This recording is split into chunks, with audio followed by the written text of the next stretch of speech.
Hi hello friends, welcome to travelling with cooking ಚಾನಲ್ಗೆ. ಇವತ್ತಿನ recipe ಬಂದು ಚೆನ್ನ ಮಸಾಲ ಮಾಡೋದು ಹೇಗೆ ಅಂತ ಹೇಳಿ ನೋಡೋಣ ಬನ್ನಿ. ಅದಕ್ಕೆ ಬೇಕಾಗಿರೋ ಇಂಗ್ರೀಡಿಯೆಂಟ್ಸ್ಗಳು ಏನೆಲ್ಲ ಅಂತ ನೋಡೋಣ ಬನ್ನಿ. ನಾನು 4 ವಿಷಲ್ ಮಾಡಿ ಇಟ್ಕೊಂಡಿದ್ದೀನಿ, ಮನೆಯಲ್ಲೇ ನೆನೆಸಿಟ್ಟಿದ್ದೆ. ಸೊ ಅದು ಕಾಬೂಲ್ ಕಡಲೆಯನ್ನು ಅದನ್ನು ತೊಗೊಂಡಿದ್ದೀನಿ. ಹಾಗೆ ಕೊತ್ತಂಬರಿ ಸೊಪ್ಪನ್ನು ಕಟ್ ಮಾಡಿ ಇಟ್ಕೊಂಡಿದ್ದೇನೆ. ಹಾಗೆ 3 ಮೆಣಸಿನಕಾಯಿನ ಕಟ್ ಮಾಡಿ ಇಟ್ಕೊಂಡಿದ್ದೇನೆ. ಹಾಗೆ ಒಂದು ಮೀಡಿಯಮ್ ಸೈಜು ಈರುಳ್ಳಿನ ಕಟ್ ಮಾಡಿ ಇಟ್ಕೊಂಡಿದ್ದೇನೆ. ಹಾಗೆ ಒಂದು ಟೊಮೊಟೊನ ಕಟ್ ಮಾಡಿ ಇಟ್ಕೊಂಡಿದ್ದೇನೆ. ಹಾಗೆ ಶುಂಠಿ ಬೆಳ್ಳುಳ್ಳಿ ಪೇಸ್ಟನ್ನ ಮಾಡಿ ಇಟ್ಕೊಂಡಿದ್ದೇನೆ. ಹಾಗೆ ಸಾಸಿವೆ, ಒಗ್ಗರಣೆಗೆ ಬೇಕಾಗಿರುವಂಥ ಸಾಸಿವೆ, ಹಾಗೆ ಸ್ವಲ್ಪ ಜೀರಿಗೆ, ಹಾಗೆ ಚಿಲ್ಲಿ ಪೌಡರ್, ಹಾಗೆ ಚೆನ್ನ ಮಸಾಲ ಪೌಡರ್ ಮತ್ತು ಗರಂ ಮಸಾಲ, ಹಾಗೆ ಧನಿಯಾ ಪೌಡರ್ ಮತ್ತು ಸ್ವಲ್ಪ 1/2 ಟೇಬಲ್ ಸ್ಪೂನ್ ಆಗುವಷ್ಟು ಮನೆಯಲ್ಲೇ ಮಾಡಿರುವಂಥ ತುಪ್ಪ. ಇಷ್ಟನ್ನು ಬಳಸಿ ಹೇಗೆ ಚೆನ್ನ ಮಸಾಲ ಮಾಡೋದು ಅಂತ ಹೇಳಿ ತೋರಿಸ್ತೀನಿ ಬನ್ನಿ. ಇವಾಗ ಮೊದಲನೇದಾಗಿ ಏನು ಮಾಡಬೇಕಂದ್ರೆ, ಒಂದು ಪಾತ್ರೆನ ಇಟ್ಕೋಬೇಕಾಗುತ್ತೆ. ಚೆನ್ನ ಮಸಾಲ ಮಾಡೋಕ್ಕೆ ಮುಂಚೆ ಇದಕ್ಕೆ 3 ಟೇಬಲ್ ಸ್ಪೂನ್ ಆಯಿಲ್ನ ಹಾಕ್ಕೋಬೇಕಾಗುತ್ತೆ. ಇದನ್ನು ಯಾವುದೇ ಗ್ರೈಂಡ್ ಮಾಡಿ ಮಾಡ್ತಾ ಇಲ್ಲ, ಇದನ್ನು ಹಾಗೆ ಈಸಿಯಾಗಿ ಹೇಗೆ ಮಾಡೋದು ಅಂತ ತೋರಿಸ್ಕೊಡ್ತಾ ಇದ್ದೀನಿ. ಯಾವುದೇ ಗ್ರೈಂಡ್ ಮಾಡದೆ ಹೇಗೆ ಮಾಡ್ಬೋದು ಅಂತ ಹೇಳಿ. ಇದಕ್ಕೆ ಸ್ವಲ್ಪ ಸಾಸಿವೆ ಹಾಕ್ಕೋತಾ ಇದ್ದೀನಿ, ಒಗ್ಗರಣೆಗೆ ಎಷ್ಟು ಬೇಕಷ್ಟು. ಹಾಗೆ ಇದಕ್ಕೆ ಜೀರಿಗೆ ಇಟ್ಕೊಂಡಿದ್ವಿ ಅಲ್ವಾ, ಅದನ್ನು ಕೂಡ ಅಷ್ಟೇ ಒಗ್ಗರಣೆಗೆ ಎಷ್ಟು ಬೇಕು ಅಷ್ಟು ಸ್ವಲ್ಪ ಜೀರಿಗೆಯನ್ನು ತೊಗೊಂಡು ಹಾಕ್ಕೊಳ್ತಾ ಇದ್ದೀನಿ. ನೋಡಿ, ನೀವು ಎಷ್ಟು ಮಾಡ್ತೀರಾ ಅದ್ರ ಮೇಲೆ ಕ್ವಾಂಟಿಟಿ ಆಫ್ ಹಾಕೋಬೇಕಾಗುತ್ತೆ. ಅದಾದ ನಂತರ ಹಚ್ಚಿಟ್ಕೊಂಡಿರುವಂತಹ ಹಸಿ ಮೆಣಸಿನಕಾಯಿ, 3 ಹಸಿ ಮೆಣಸಿನಕಾಯಿ ಹಚ್ಚಿಟ್ಕೊಂಡು ಹಾಕ್ಕೊಂಡಿದ್ದೀನಿ.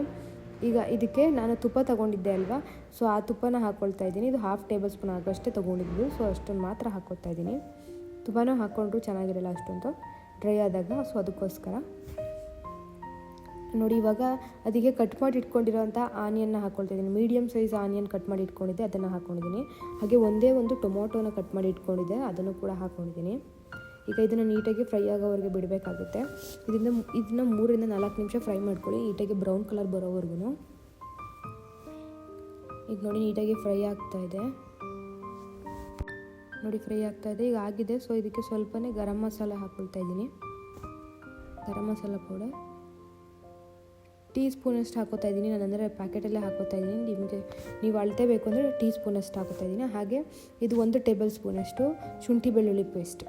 ಹಾಗೆ ಕಾಬೂಲ್ ಕಡಲೆ ನಾನು ಹೇಳಿದ್ನಲ್ವ, ರಾತ್ರಿ ನೆನೆಸಿಟ್ಟು ಬೆಳಗ್ಗೆ 3 ವಿಷಲ್ ಮಾಡಿಸ್ಕೊಂಡಿದ್ದೀನಿ, ಅದನ್ನು ಹಾಕ್ಕೊಳ್ತಾ ಇದ್ದೀನಿ. ಇವಾಗ ಇದನ್ನು ನೀಟಾಗಿ ಮತ್ತೆ 1-2 ನಿಮಿಷ ಫ್ರೈ ಆಗೋವರೆಗೆ ಮಾಡಬೇಕಾಗುತ್ತೆ. ಅದ್ರ ಜೊತೆ ಎಲ್ಲ ಮಿಕ್ಸ್ ಆಗಬೇಕಲ್ವ, ಆ ಕಾರಣದಿಂದಾಗಿ. ನೋಡಿ, ಎಷ್ಟು ನೀಟಾಗಿ ಮಿಕ್ಸ್ ಮಾಡ್ಕೊತಾ ಇದ್ದೀನಿ. ಈ ರೀತಿ ಮಿಕ್ಸ್ ಮಾಡ್ಕೋಬೇಕಾಗುತ್ತೆ. ಇವಾಗ ಇದು 3 ನಿಮಿಷ ಆಗಿದೆ. ಇದಕ್ಕೆ ನಾವು ತಗೊಂಡಂಥ ಚಿಲ್ಲಿ ಪೌಡರ್ನ ಹಾಕ್ಕೊಳ್ತಾ ಇದ್ದೀನಿ.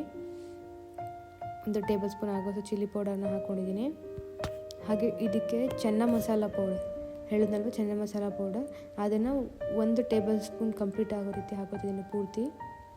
ನೋಡಿ, ಹಾಕ್ಕೊಂಡಿದ್ದೀನಿ.